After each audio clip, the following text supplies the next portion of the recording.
Well, I tell you what, a couple weeks have passed since the first tutorial I made on the walk cycle, and can you believe it? Things have been simplified so much since then. So here I got jumps and everything on this guy and an attack. And this only uses about 20 nodon now for everything. Here we can see all we need. So if I pull up a quick comparison here, here's what Granddad looked like when he had all this stuff on him. As you can see, that's a ton of nodon.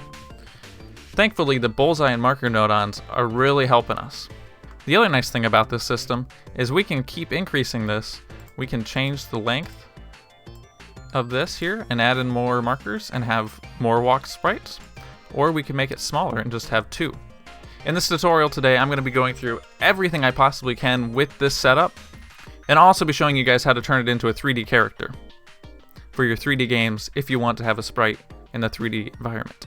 Before we dive into the step-by-step, let's go ahead and kind of discuss here what is going on. Instead of that old digitizer system, we now have a constant of 0.05 that feeds into this counter here. Now this counter loops and controls this ball down here. These bullseyes detect when that ball hits them and display these sprites. Our walk here is defined by W. This absolute makes it so no matter which way we go, backward or forward, we're always getting an output. This bullseye and this marker here output a 0.5, which will put us in the middle here with our walk cycle. So when I go ahead and I push side, as you can see, this ball bounces upward. Now we want the walk cycle to stop whenever we jump. So to do that, if the B button is pressed for jump or Y is pressed for attack, this little circle will pop up way above it, and even if I push side to side, it cannot affect my walk cycle. Idle is down here. Whenever this dot has no inputs going to it, it idles. And this is the simplest way you can possibly do a sprite in Game Builder Garage. This uses not even half the amount of nodon that we were using before, so that's amazing. If you're curious in any other tutorials, I have tutorials on HUDs, checkpoints, enemies, all sorts of stuff on this channel, so go ahead and check those out. And feel free to subscribe to stay up to date on the latest Game Builder Garage tutorials. Let's dive right into this. Here we can see I've already brought in a player and some controls, and I'm mapping these to some wormhole exits just so I can kind of clean things up a bit, but you don't need to do this. You can just tie it up into our system up here once we get to that. But I'm going to be using W for walk and J for jump. In these settings on your person nodon, make sure solid is on, but you can turn everything else off for now. Down here on the Y rotation, go ahead and put in -90. So you have to do this little plus and minus 90. Hit OK. This will rotate the player to the side, that way he always faces sideways upon start of the game. On the turn speed here, I'm going to go ahead and increase this to 1. That's going to help us out because it's going to limit that flip that the character has, that slow flip, and it's going to be a lot faster. So you won't notice the Paper Mario-esque flip as much. As you can see, this Koopa sprite is wider than the human. If I go ahead and hit play, you can see that it wraps the texture around him, which is not exactly what we want. So to get around that, we're going to have to add in a box nodon for my character. I'll come back to this later on in the tutorial and show you the difference between what it should look like if you have a sprite that fits within the character and one that does not. Since mine does not, I'm going to grab a simple object and a box.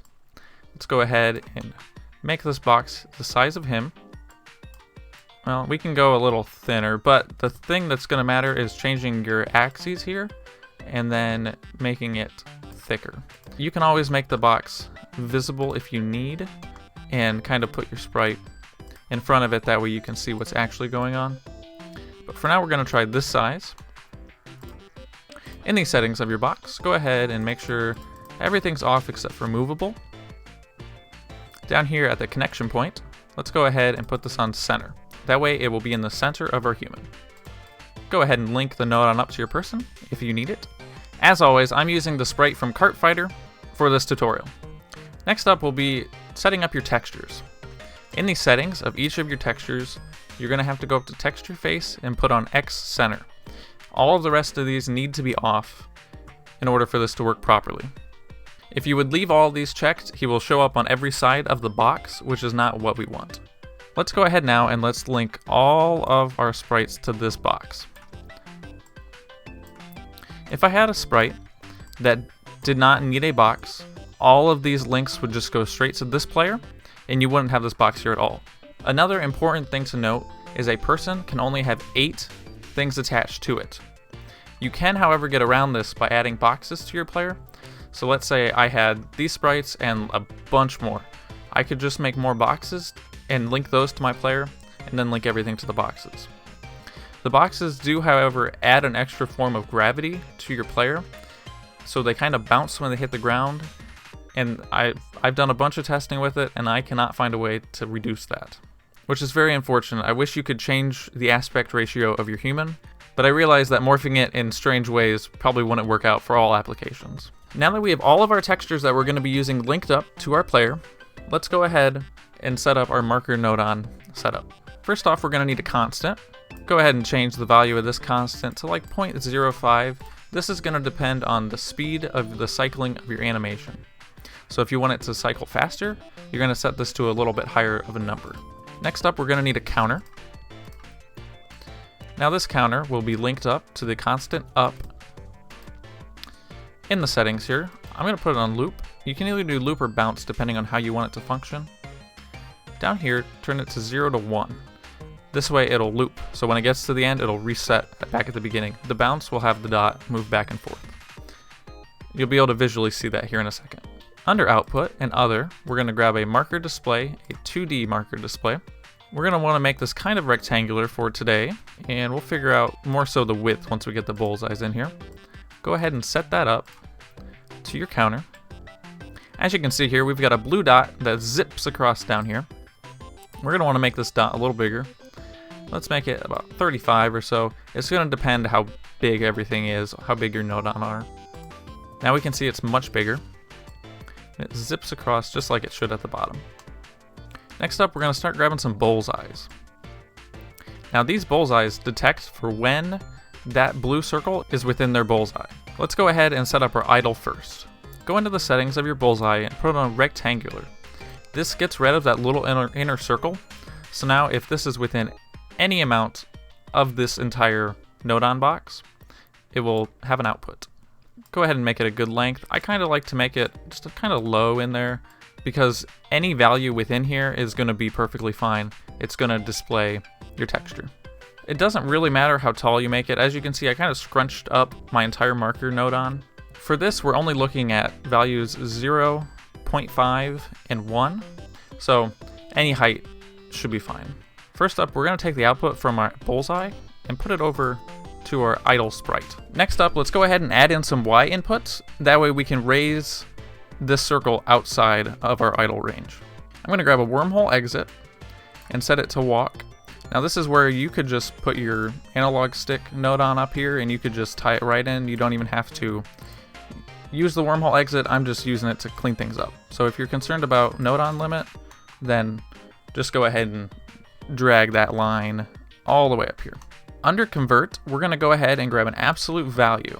Go ahead and attach your absolute value into whatever your walk input is. This will make sure that we always have a positive value coming out of this. If we do not have this, if we go ahead and walk backwards, we're going to get a negative value, which is not going to raise our marker. So we always want that marker to move up. For this next step, there's multiple ways to do it, but this is the simplest way that I found to do it. Under output, go to other, go to your marker display.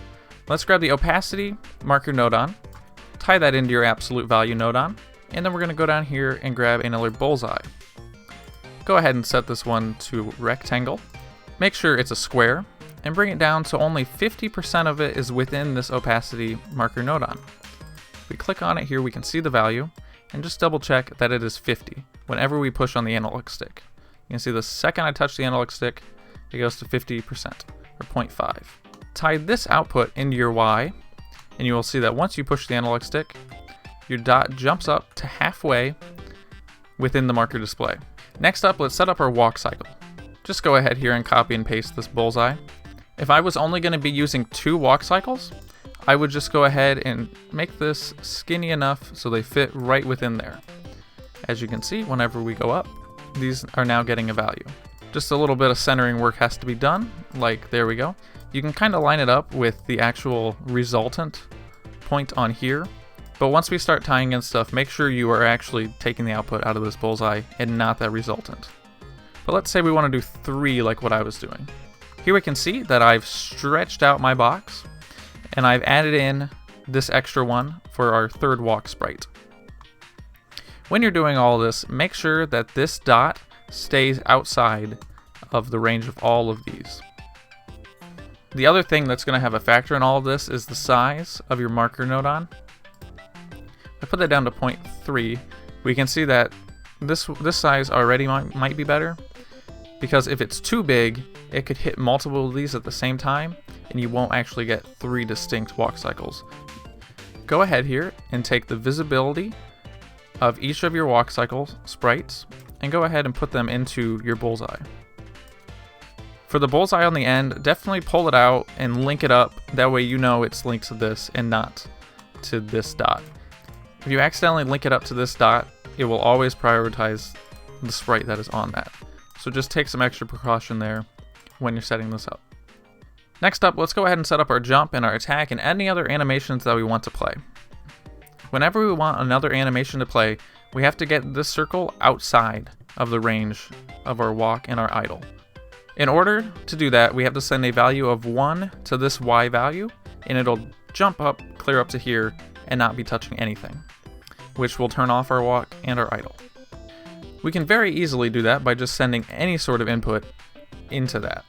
I'm going to grab my wormhole exit from my jump. Once again, you could just have your button go straight into here, but I'm going to use a wormhole. I would go ahead and put it near your jump sprite, tie it into your jump, and into your Y.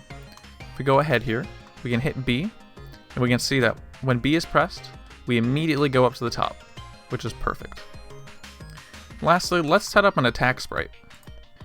I'm going to grab a button press, and let's make this Y.